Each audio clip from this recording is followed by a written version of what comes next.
Hi, this is Greg with Lionquestfitness. Today we're going to talk about a Smith and Wesson revolver that's not a Smith and Wesson revolver. So let's talk about it. Now, this gun caught my eye several years ago in a pawn shop. And it obviously has a 3-inch barrel. And if you look carefully, you can tell that it's been cut down. It had some rubber grips of the early Pac-Man type, and it was hard to find the serial numbers for this gun.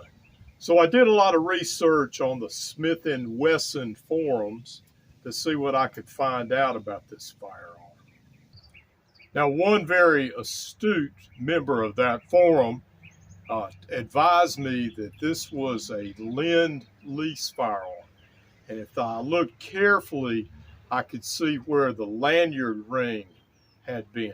And sure enough, it's so faint, I don't think you could pick it up on camera. But there is a small indentation where the lanyard ring was. And that led me to research what they call the pre-victory lend-lease revolvers, which this was one of them. Now, what this gun was what was called a pre-victory model revolver. And an interesting story about what happened with Smith and Wesson and how these revolvers came about. Smith and Wesson in 1940, 1941 was on the edge of bankruptcy. And they took an order from the British government that was going to save them out of bankruptcy. They were going to make submachine guns chambered in 9mm. Problem was they chambered them in the wrong 9mm.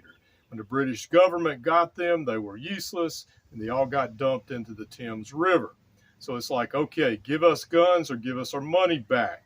So Smith and Wesson came up with a very creative solution. All right, we make revolvers. We got machinery for making revolvers.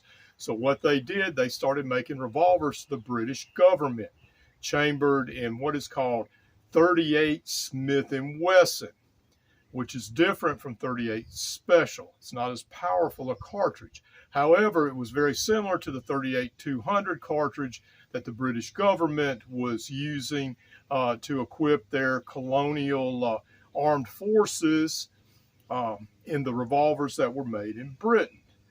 So what they did, they started chambering revolvers in 38 Smith and Wesson. They had a 5-6-inch barrel. They had a lanyard. They also had smooth grips.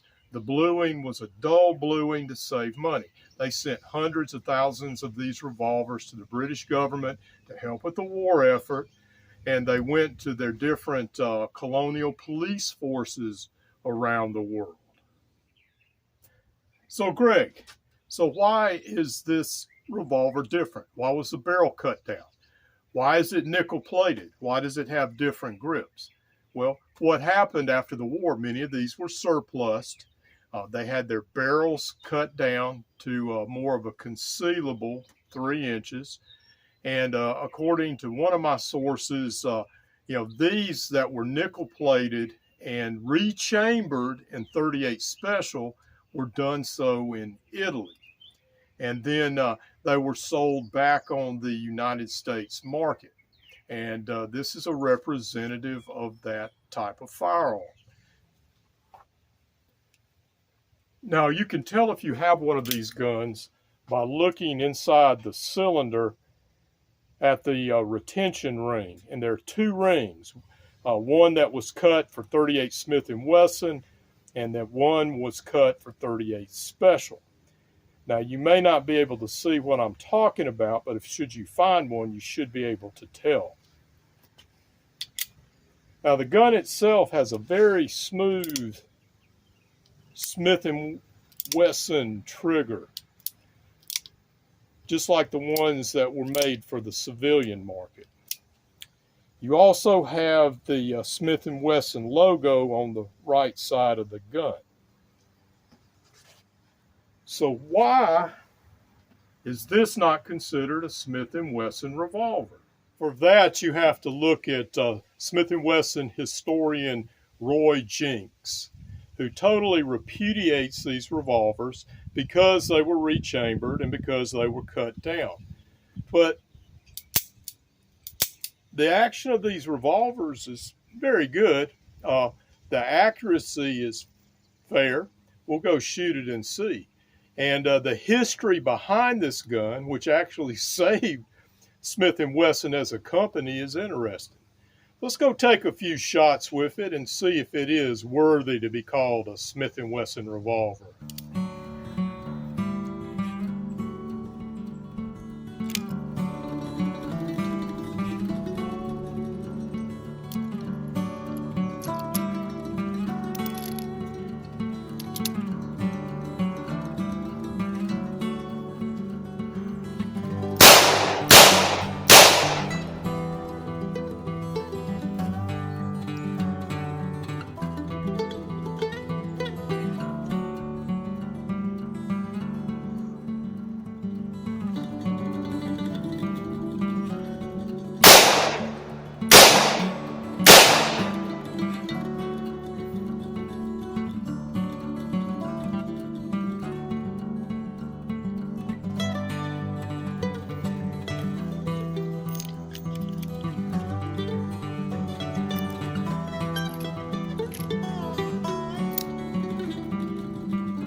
Now, could you defend yourself with an old gun like this? Well, yeah, self-defense distances, and this was the only gun you had. It could be used in a pinch. I would err on the side of caution as far as ammunition. I would stay with lead round nose, semi-wad cutters or wad cutters. I wouldn't shoot anything plus P or even a hot standard load out of an old gun like this. Also, I want to thank Mark Weaver for sending me several sets of these old K-frame square butt grips with a little bit of linseed oil and some work. Tends to bring out the finish in them. And this is Greg with Lionquestfitness.